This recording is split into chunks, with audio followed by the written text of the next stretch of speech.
He spotted Flip ahead of him, wrapped tight in the net, and tried to reach out. The ropes held firm. He started to fuss, and the bindings chewed at his wrists, a waste of blood. Lilac couldn't stall any longer. A solitary candle lit the patch of wood floor where Flip's net slumped against a wall. Marco struggled beside him. Lilac slipped into the light on tender steps, the floorboards rough on her bare feet. These days, a priestess of the old covenants was more likely to be a homeless beggar than sustenance for any long-gone, bloodthirsty god. Some were even thieves, smugglers, and black market merchants like these two men. "Vince, that you?" Marco asked. "Why you dressed like them robes?" A featureless black robe covered Lilac's naked body, so shapeless and flowing that it made her figure hard to see, especially in the dim shack. She turned her head in slow inches toward Marco. The soft candlelight outlined her harsh nose, curls of auburn hair, and skin too olive for Vince's pallor. "A priestess." Marco strained at his bindings again. "Where's Vince? Did you kill him?" Lilac froze mid-step. They cared about each other. Honor among thieves. Her idea that one of the men should hear her reasons had been naive. She should have finished this before they woke up, before she heard them care. Best to end it before they showed themselves as any more human.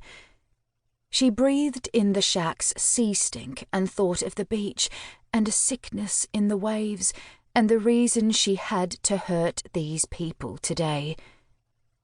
"In the beginning, men were prey," she said, and her voice came stronger than she'd expected.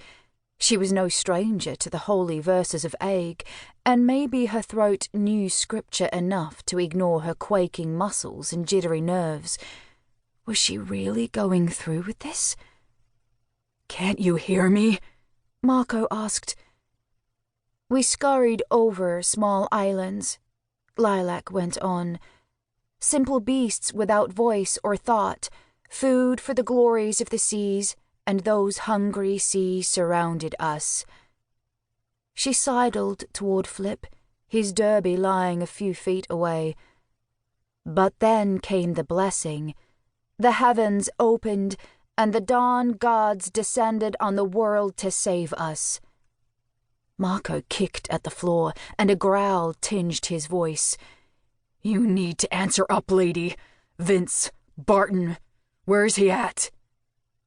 Lilac knelt over Flip's net, no stirring, and stroked her fingertips across the corded rope. "The dawn gods pushed back the seas with their heavenly might. The many islands of the archipelago joined in the united holy land of Aig, and so did the many peoples become one." "Will you stop reciting the fucking scripture and answer me?" Marco kicked again. Lilac's fingers wove through the netting and into Flip's hair. He looked at peace as she yanked his head from the floor. Sticky blood matted his neck.